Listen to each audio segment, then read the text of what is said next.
Let's do practice problem number 9 on page 284. Let me read it.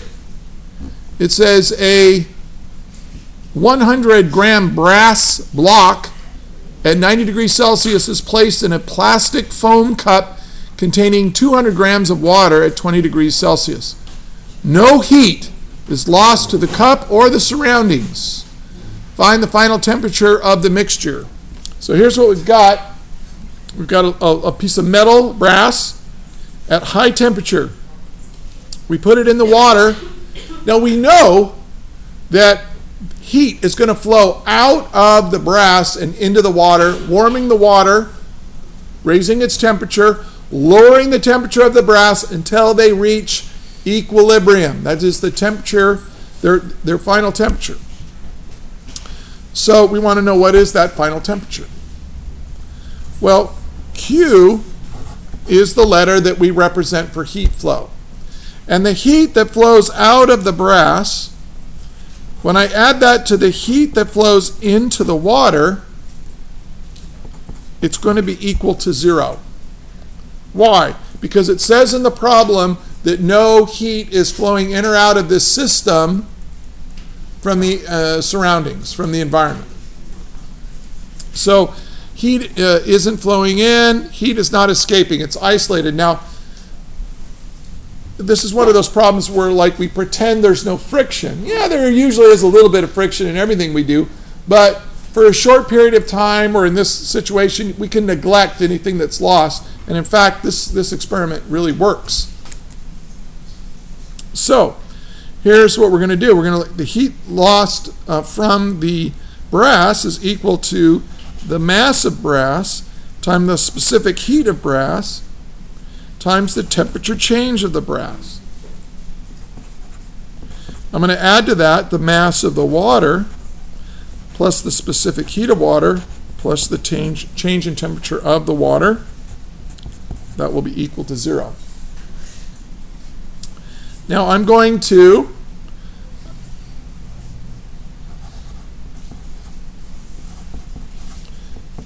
distribute these two factors in here. This is the change in temperature of the brass.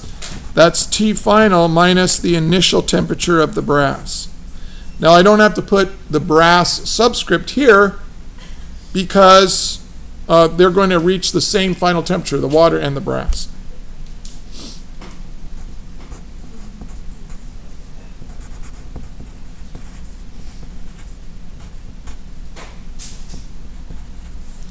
So when I multiply these in here, I get this. Plus, I'm going to do the same thing here. This is the final temperature of the mixture minus the initial temperature of the water. Anytime you see a delta T, that's what that means, change in temperature.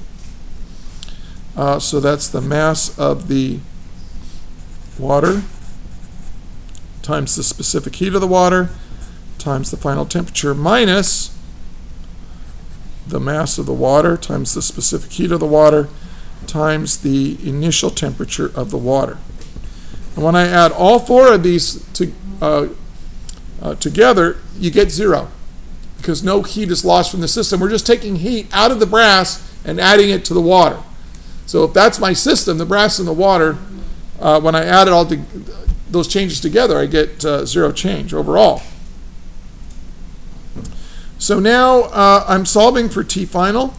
So what I'm going to do is I'm going to group these two together, and then I'm going to put these on the other side.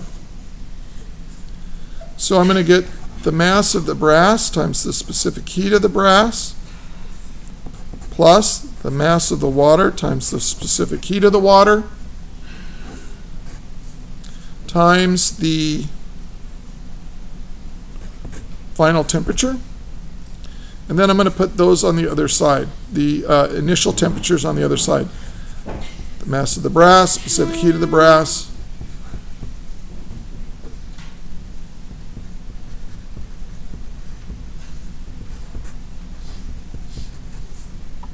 Okay. And now I just divide both sides by this.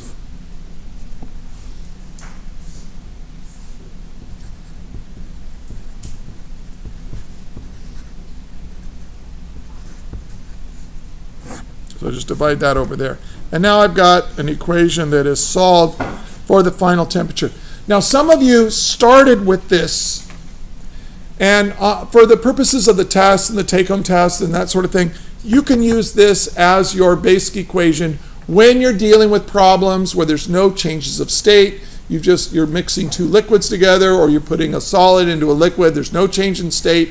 It's just heat is being lost by one object, absorbed by the other, until they reach an equilibrium temperature. You can just use that. But this is the derivation and how you get to it. Now it's just a matter of plugging in the values. The mass of the, hold on a second. The mass of the brass is given to be 100 grams. The specific heat of the brass is 376 joules per kilogram, Kelvin. And the initial temperature of the brass was 90 degrees Celsius. Plus the mass of the water,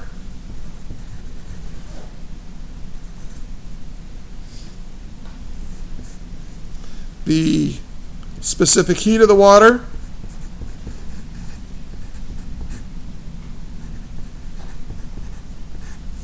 times the initial temperature of the water, which was, I didn't write that down. That was given to be 20 degrees Celsius.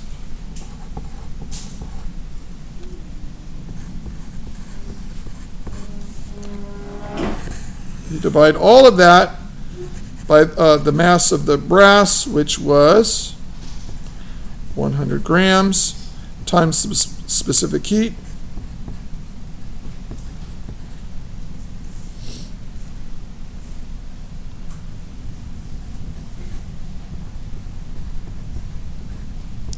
plus 200 grams of water times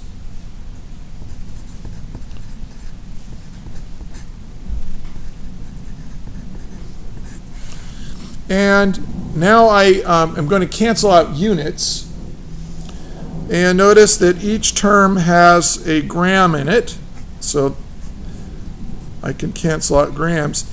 Each term has the specific heat units, so I didn't really need to do any unit conversions from kilograms to grams or anything because they all cancel out anyway.